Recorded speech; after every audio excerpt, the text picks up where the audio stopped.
Today in this video we are going to distinguish between the alternating current and the direct current in electrical. So let's talk about it without wasting much time. So in case of DC, here the electron movement is only in a single direction.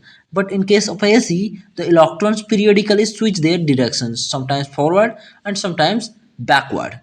But if you talk about the waveform, it looks like a flat or steady line in case of DC.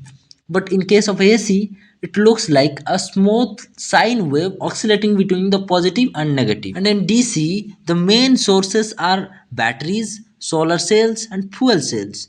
But in case of AC, the main source is alternators, or sometimes are calling it as a generator also.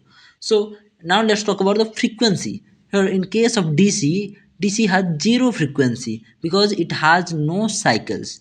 But AC has frequency, normally in India 50 Hz. So the next thing is polarity. DC has constant polarity like positive and negative terminals. But in case of AC, the polarity continuously changes its direction. So this is the basic concept regarding the AC and DC.